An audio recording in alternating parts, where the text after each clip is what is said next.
Listen and subscribe to The Table of Truth on iTunes, Spotify, Stitcher, and Google Podcasts.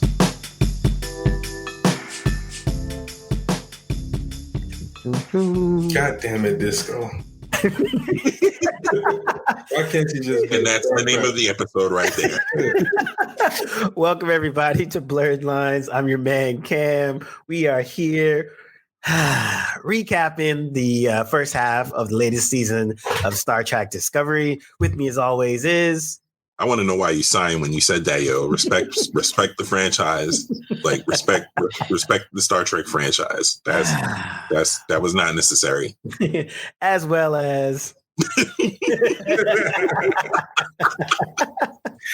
You know, the professor just... This is going to be a hard class. You know, I got some ranting to do. With the franchise notwithstanding, I respect it. Y'all gonna respect my franchise. I'm gonna be hard on that franchise today. So here we are, guys. Star Trek Discovery. Our girl Michael is finally a captain, which is dope. Yeehaw. Awesome. First Black woman Star Trek captain. Hurrah. This is awesome. But the crying is still here. The best way I can put it. The crying is still around. They're overly emotional. Feelings have feelings. The ship has feelings. Feelings have feelings. Feelings have feelings. That's so funny and so true. And just feelings have feelings. Man. So, all right. But can I say something really quick? Go ahead. Before you get started. Just as a comparison. They cry about everything. And we're watching The Expanse this week, and they have a moment where they're remembering Alex and they're singing his songs, and neither one of them cry at all. And it's like, we loved Alex. All of us did, but there was no tears. There was no slow down close-ups or anything. No watery eyes, none of it. It was just, you knew that it was an expression of grief, but at the same time, it was something good. But that's all I wanted to say. Yeah, I think. See, I'm not gonna say Discovery could learn from that. I think that as one of my friends said, he's like, I do a lot of fast forwarding when I watch Discovery now. Wow. And he's been there since the beginning as well. And I kind of feel him on certain parts where, when there's we'll talk about the middle part, not the bad or the good part, but when it's humming along, Discovery is good. It's just some fun stuff. You're exploring a cool new world. I remember I was a little apprehensive when they went to the future. So I was like, I don't know how this is going to happen. But I like that they're in a whole new place. We have no idea what's going on. We don't really have much to go on as opposed to except for the old stuff. So when you start to check in on races that you do know, you're like, oh, I wonder how that worked out. You start to see different things. So those parts, again, new frontiers, new things that we haven't seen before. So that part was awesome. I think the less awesome part is, as I was saying before, all the feelings got feelings on feelings. So in the overuse of emotion, I think during the rest of the seasons was a good balance. Like it was like, oh, cool, Star Trek stuff. Oh, feelings. Oh, okay. And then they balance it out. But I think for this part of this season, they just like amp the emotional content like so high that it gets almost to be like trite and almost like expected now, as opposed to like, it doesn't really land the same way. Yeah, I wish I had, as the resident Star Trek, the human Star Trek library. I wish I could say different, and you're absolutely right. It's hysterical. The feelings have feelings is going to be one of the funniest things I think I've heard this week, and it's only Sunday. It just there's something about the diverging from the formula. You know what I mean? Like there's a certain way that and by no means am I saying Star Trek has to be one way, because it survived this long, having evolved over time. Just the type of television show that it is, starting out sort of anthology and being more serialized now. Shows like Deep Space Nine sort of homing in on all kinds of wild themes. Just great television. Totally.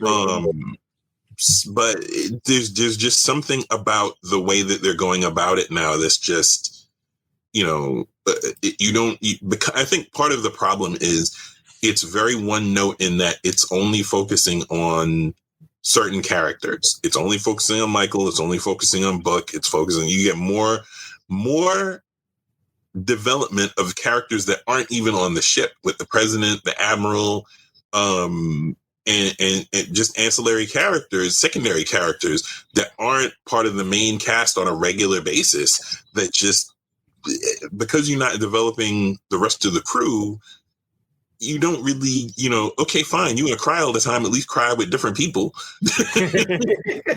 Yeah, exactly. Like even the crew now. Yeah, even the crew now, like the blonde girl, the black dude number 2, Asian dude, and then like I was like, they got a new black guy, and I was like, oh, what's this black guy doing? Yeah, it's like Michael, Tilly, Saru, and friends.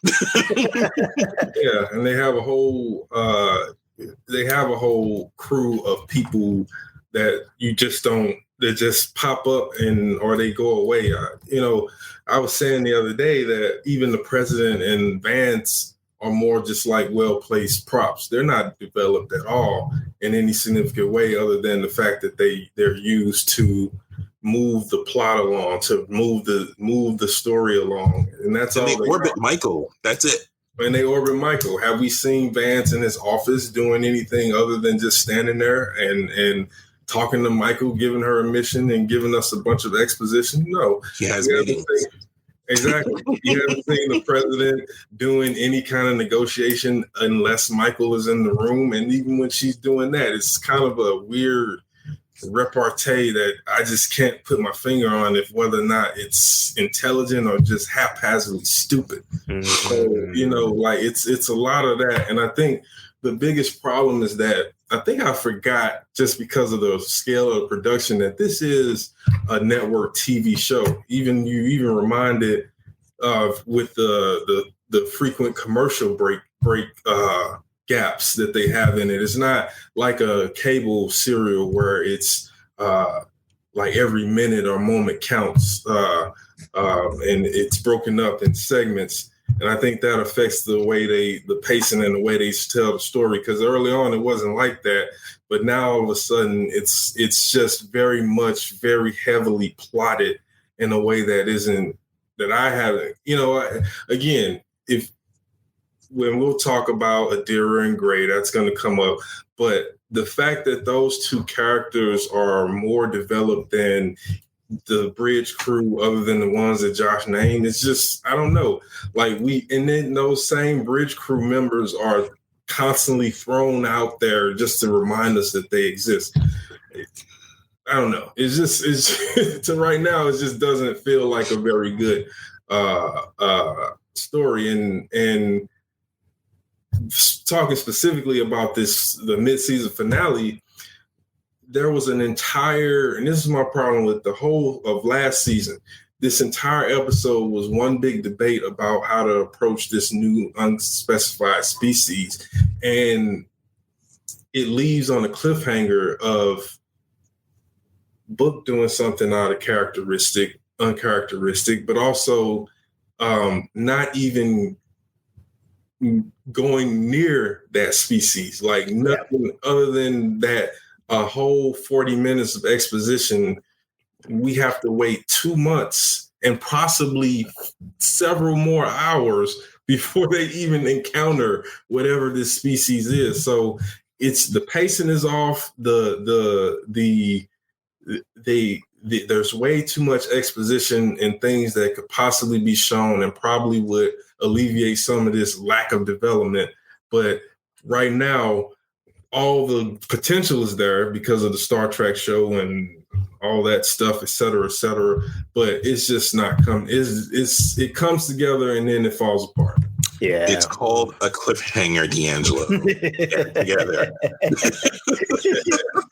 know. Well, I mean, and I think that kind of is a good example of pretty much the whole season, where it's like the parts that I thought were working the best is when they weren't focused, when they weren't on the ship crying, was when their things they were doing stuff. Like Tilly takes a bunch of kids, they go have an adventure. Okay, this is fun. The president comes and challenges Michael's authority. Okay, awesome. Rogue scientist comes through and shakes things up. Okay, finally. But Tarka is an amazing character, by the way. Awesome. He's probably the best addition to the season. Yeah. But again, a well-placed plot device, and that's unfortunate because the performers are so good, and you would like to see something more than just, okay, we understand he's going to be important to the plot, and we understand that he's going to need to be in a certain position. But I don't know that where he started as someone interesting. Now I'm just like,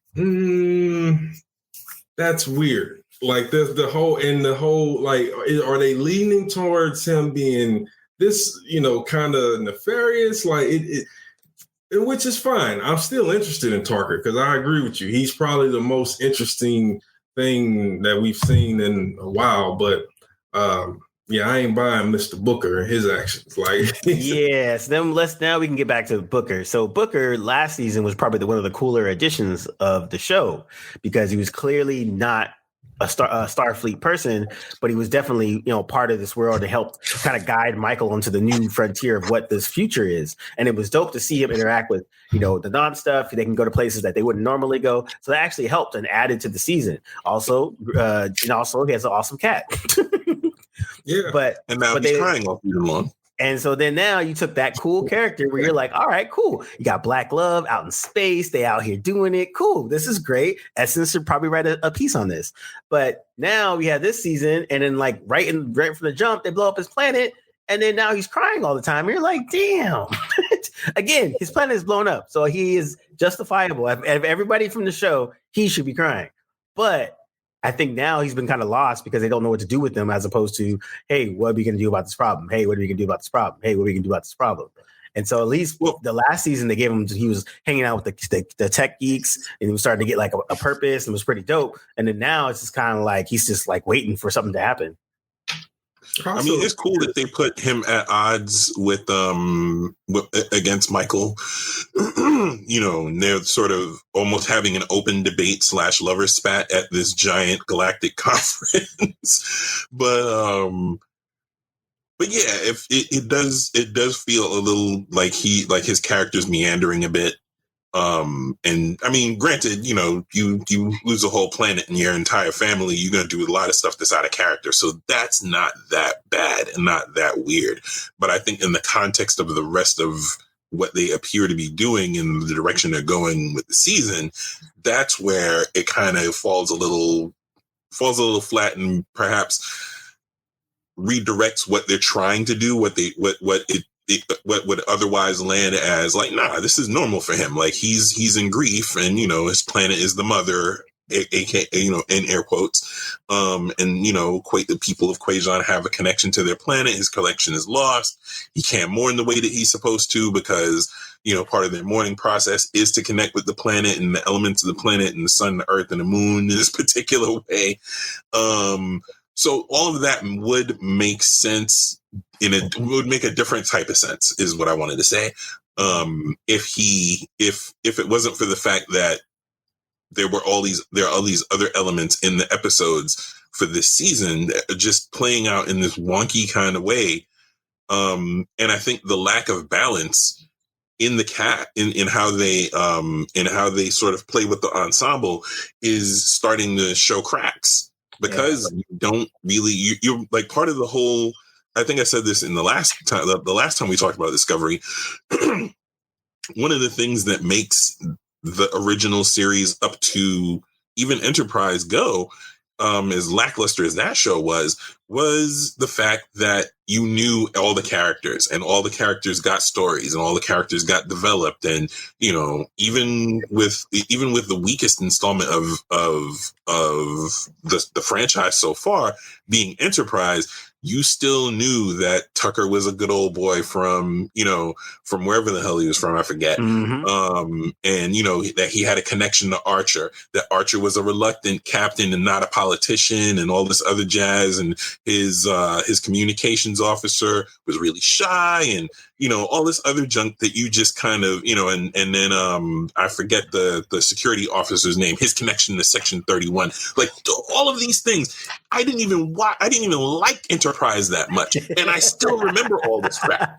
Yeah. You follow what I'm saying? Like, I didn't really dig Enterprise on him. It wasn't terrible, but it wasn't Star Trek standard. Yeah, and I still remember all of these things from all of the from all of the cast, all the members of the cast from the bridge. Yeah.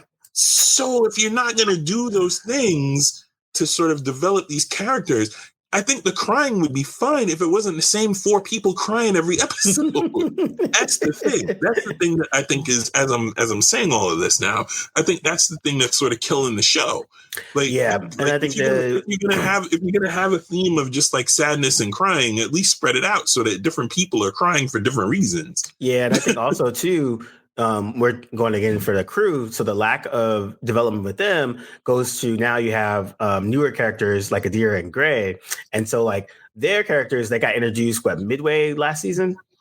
Yeah, midway last season. Yeah. And they've gotten a lot more like just screen time in terms of development. And unfortunately, it's just not really hitting. Part of it is it's like, I think it's like D'Angelo says before, it's kind of like lackluster writing.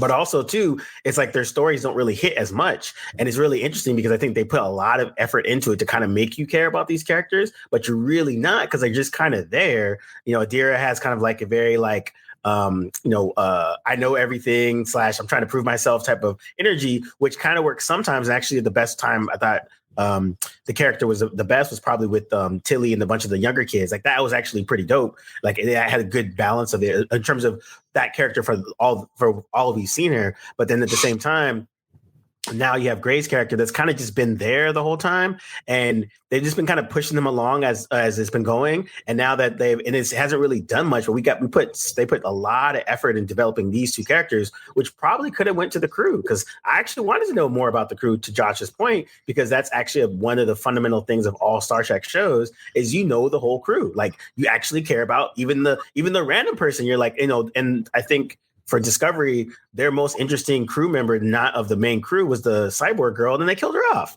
Yeah. And now, I think a bigger problem with that, and it was what happened last season, which is they create these really big problems that deviate from allowing the crew to explore space and do things that will give them time to develop. Now we have the situation where there's a freaking wormhole that eats planets that's manufactured by a species that's possibly from an entire another universe.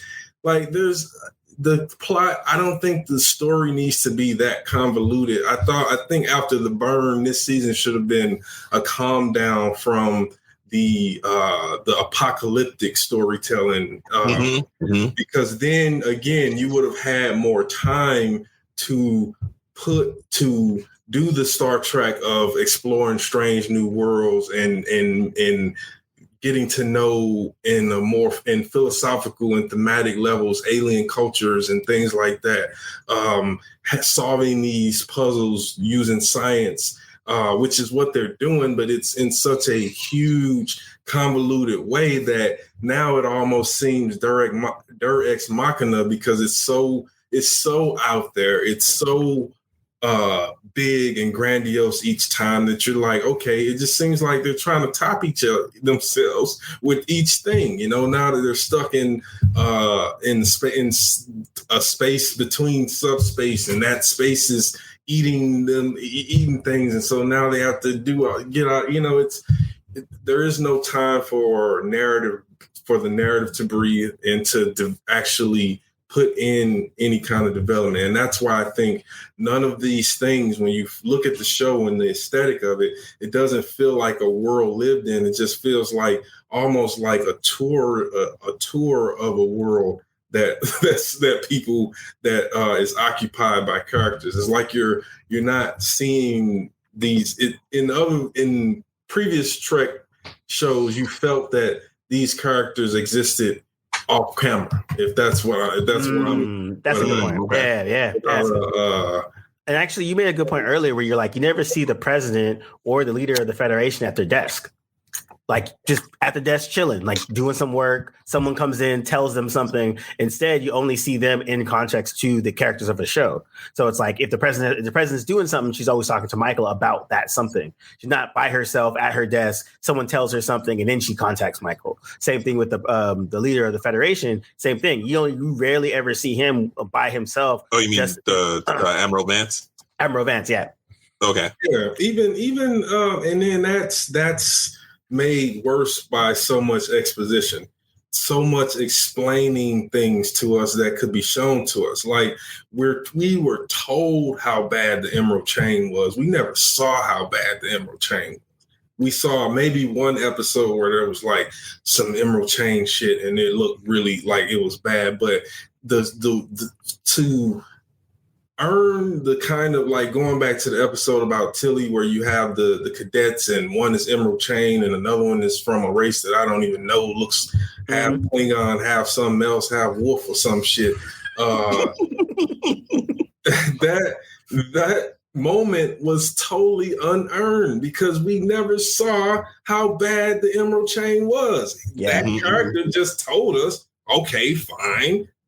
Let's move on because I don't feel anything because you didn't show me that, because that's the rule of TV and cinema. It's show don't tell. And that's the problem with the show. It's a bunch of exposition in times where they could show us this thing. We saw 30 minutes of a mid-season finale of a debate.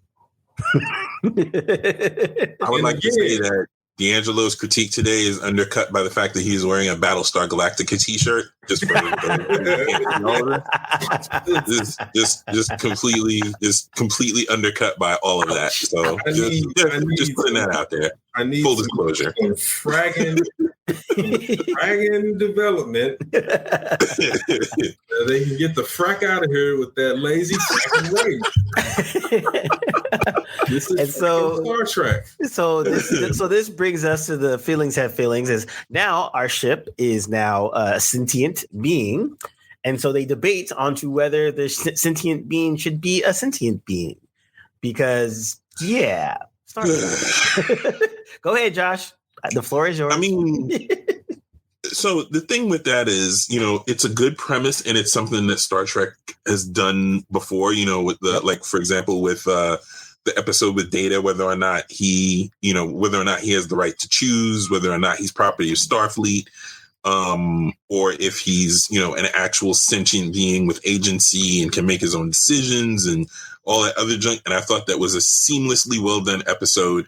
One of the tentpole episodes of Star Trek Next Generation, and that was like season 2 or 3 or something like that. Yeah, the entire franchise. I think one of the best episodes of all the Star Trek series. Yeah, so much so that episode was the tentpole for an entire season of Picard. Yeah, we launched a new show. Yeah, so by contrast, I feel like doing this episode where the computers, the ship's computer, which is now named Zora, it was a decent exploration of that I guess now a character on the show being the ship's computer, being sentient and having emotions and all this other junk. I feel like you could have tease that out over the course of the season, but not give and then literally the entire episode was, I'm not going to give you this information because I'm scared for everybody. Oh, you changed my mind. Okay, cool. Here's the information. Like it just in the course of push the button. Yeah, in the course of like nothing flat, you change the computer's mind. Okay, cool, I guess. But through all that. Well, and also call back their first season when they did the shorts, the Trekkies. Right. So that they did do an episode with Aldous Hodge, I think. Also, he was like on the ship, and she was talking to him and all that. So that was a callback to that, which I was like, oh yeah, that's right. And But also yeah, Spear data, which obviously the Spear data is what triggered her evolution, apparently, which is a callback to season 2 when they were dealing with Control, the evil part of AI. So there are callbacks, but again, that's not actual building blocks of storytelling. That's just recognizing what you've done and getting the audience to say, oh, remember, they did one scene that was kind of showing of Zora's development, which is in the moment in the elevator with Michael, where she first realized it when she says, you look distressed or something like that. And, Michael asks her a question about feelings, and then she just kind of moves on. If you gave a few more scenes that continue to elevate, then I think that would have came off better. But it's just all these things that are thrown out there, undercooked, and again, just kind of explained in the moments that we have them. I know Star Trek is most sci-fi has a lot of exposition, but most sci-fi are usually, and Star Trek has been a beacon of this in the past, try to at least show it to you as we're talking about it. The only thing that's heavy in exposition are the scientific solutions. Yeah, no, that's true. Right. So now that we've come to this first half, they dropped the teaser trailer for the next season. We saw a lot of explosions. We saw a lot of book. We saw a lot of, oh no, you got to venture into places you've never been before. Blah blah blah blah. And so again, looks cool. I still think we should have Oscars for trailers because I mean, literally, these dudes be putting in work, man. Yeah, it looks exciting. It looks like it's but gonna we've been here before. I just worry that this new alien race is going to turn out to be just like the Burn. They like some kind of worm that farted or something like that. an entire rift in space and time. Some celestial worm. I guarantee. Yeah, they don't have my confidence. My confidence has been shooken. So that's the best way I can put it. I'm still hoping. Because I like the characters, the ones that they do focus on. But I think this season was very just, man, like I said, just kind of fast forwarding to certain aspects of it where you're just like, word, really? Oh no. Yeah, I think it's going to end up being what we got last season, which is there's going to be something really, really, really dope undercut by something really, really, really dumb. Yeah, I think that's what it's going to be. We're going to get, whatever the thing and whatever the MacGuffin ends up being. We're not going to care about it. We're not going to care, or it's going to be so underwhelming. It's going to be so out there that you're just like, oh, come on, really, guys? Yeah. When you really need to do that again, it's like we talk about it, but you appreciate it more. When the Borg showed up, it was like, okay, a 2 or 3 episode arc.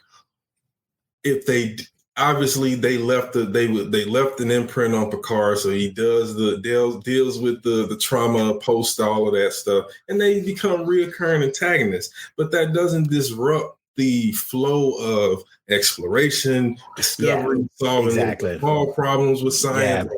And morality and all of those things. Yeah, I think it sucks to say, but I almost miss the monster of the weakness of Star Trek. Yeah, at this point, it's kind of like we almost need it. Even with the Borg, like the Borg was foreshadowed in one episode. Yeah, literally just one. Q flung them to the Delta Quadrant.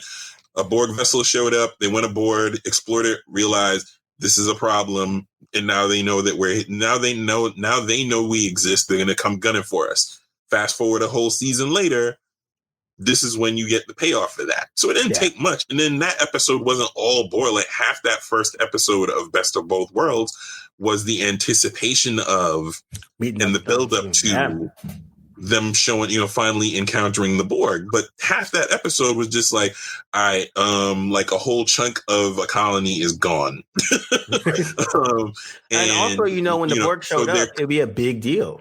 Yeah, so by the time they show up, the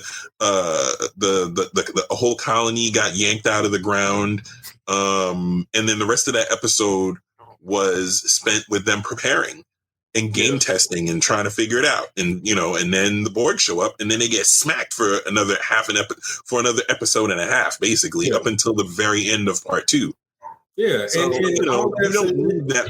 So I say all that to say, and not cutting you off. I say all that to say you don't need but so much build up and setup to make something work. They won like a rack of Emmys off of those 2 episodes. There was so much intrigue, and they probably yanked a whole other new set of a whole group of viewers just on that. Like, I have friends who are not into Star Trek that have been around when I'm rewatching Best of Both Worlds for like the 80,000th time, and they're like, "Oh, I didn't know Star Trek was like that." I'm like, "Yeah, stupid, because you're not giving it a shot because you think it has this stigma." But it's good television. It's always been good. It's always been that kind of good television. Yeah, and so it's good science to deviate from that is just like Yeah. What were you gonna say, D'Angelo? Close out. No, I was just saying it's good. It was usually good science as well. That combination of science with low fantasy and involved, and the now you just don't have that same spirit in Discovery anymore. Like it's not about the characters and the ship and the not even about the military discipline anymore, which is just even more just like insane that they're just like, oh, Adira can mouth off to commanding officers, or Stamets could continue to tell Saru. Imagine if that was Riker and he tells Saru, I cut cut it out. He tells Stamets, cut this experiment. Like, it's done. It's over. And he's just like, oh, I need a little more juice. Come on now, man. Actually, one of my my brothers-in-laws, that was his main thing about Discovery, just from jump. That he was like, he lost that part early, where it's just like, before there was clear chain of hierarchy, but then they lost it so quickly that it never really regained that. That was like one of his sticking points that I really, really hated. And I was like, now that I see it over these seasons, I definitely see what he's talking about now. All right. Well, we're cautiously optimistic. That's a word. I'll leave it at that. Yeah, I'll allow that one. Yeah. I mean, we've come this, and you know what? It goes back to what D'Angelo said from before. We're starting to see when shows take these like 6 to 10 episodes, and that's what they get. They utilize those episodes a lot better. And then the shows that have these longer arcs aren't using it as well. And then we start to get a lot of filler, and it starts to meander a lot. And so we're starting to see that more and more. Yeah. And so, but yeah, we'll leave that at that. We're cautiously optimistic, but we're also just like, This is Blerdlines, and we are out. Peace. Live long and have shorter episodes.